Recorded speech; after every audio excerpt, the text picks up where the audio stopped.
So the long and the short of it is that they kicked you out.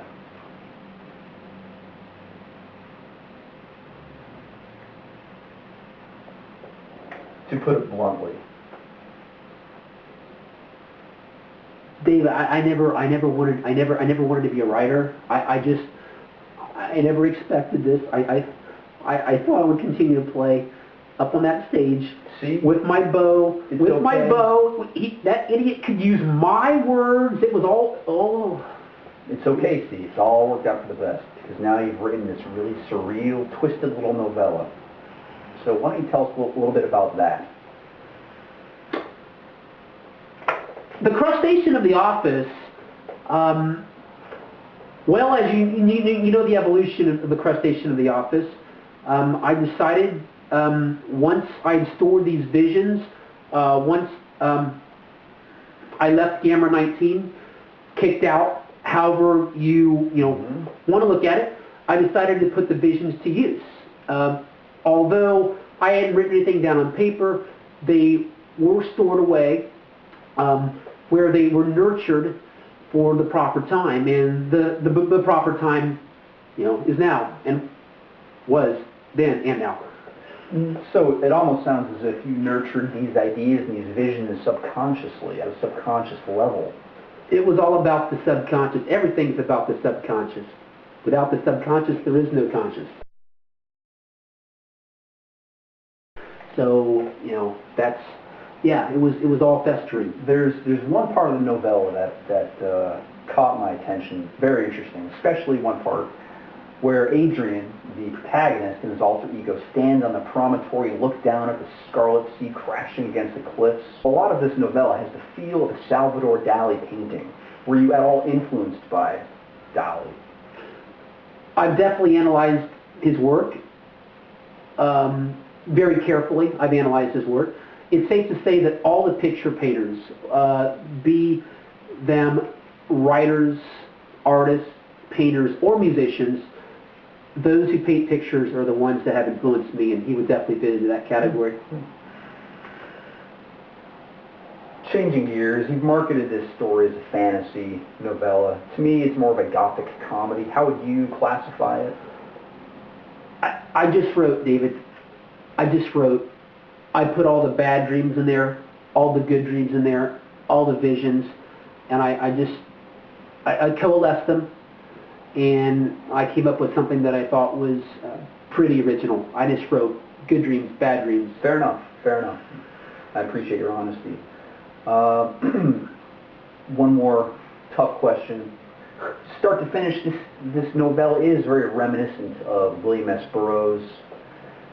Were you heavily influenced by this writer? Yes.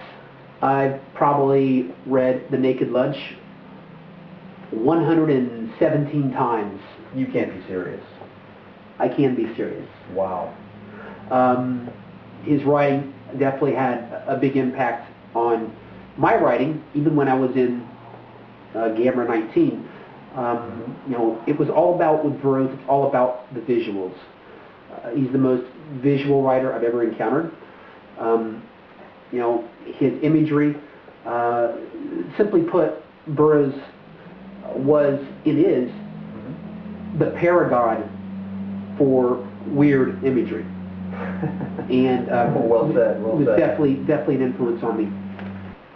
So what brought you back to it, this project? Was it the breakup with Gamma 19? Was there something else? I think I was over Gamma 19. I realized that they wanted to go in their commercial direction. They're probably selling snow cones on the beach now. As a matter of fact, the last I heard, they were playing gigs at carnivals in Ocala and Tallahassee. At least when we played and I was in the band, we had the art rockers up and down both the Atlantic and the Gulf Coast, both.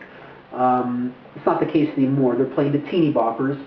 So even though I might sound a little bit upset about how Gamma 19 and I went in different directions, they didn't want an ethereal bow playing guitar player anymore. I can't say that Gamma 19 was really the impetus for why I picked the pen back up. The impetus for why I picked the pen back up was rejection. Sometimes rejection breeds colossal aspirations.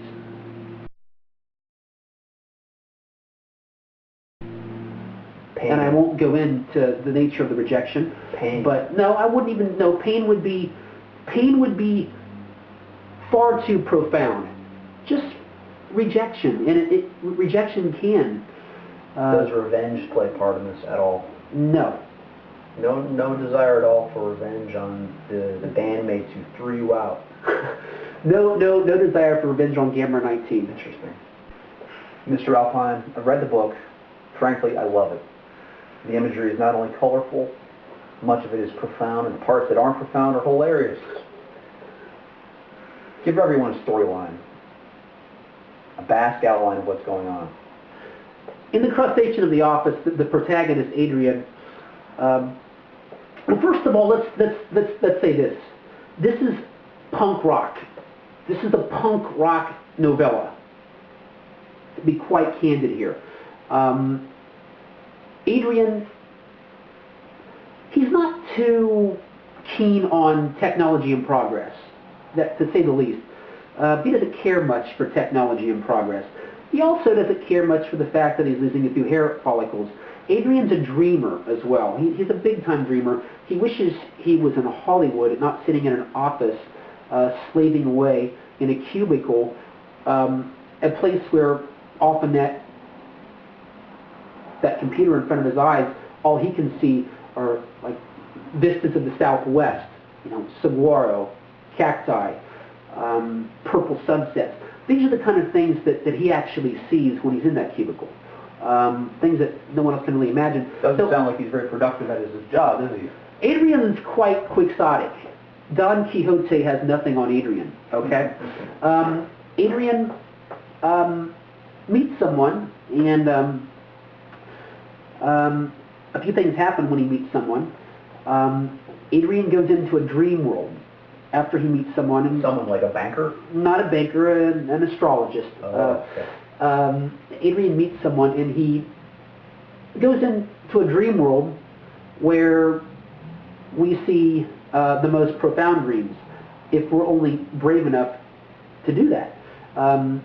He goes all the way. He sees things that are quite deep. He sees things that are quite vivid. He has the courage to not look away from things that maybe are difficult to look at. Adrian meets his alter ego in a different place. Mm-hmm. And when he meets his alter ego, they find out that they, as you would expect with someone's alter ego, they have quite a bit in common, but there were a couple major differences, which the novel depicts very well. And at the end, of course, as the title would suggest, Adrian does transform into a giant crustacean. That's pretty obvious. I think everyone realizes that Adrian becomes a giant crustacean. Okay, great. Adrian also is befriended by a woman who is kind of like an angel to him, and she frees him from the prison of his own psyche. Mm-hmm. And at the end, Adrian actually becomes his alter ego. And the ending is very shocking, but the good news is it's a semi-happy ending. Adrian becomes his alter ego and lives as his alter ego.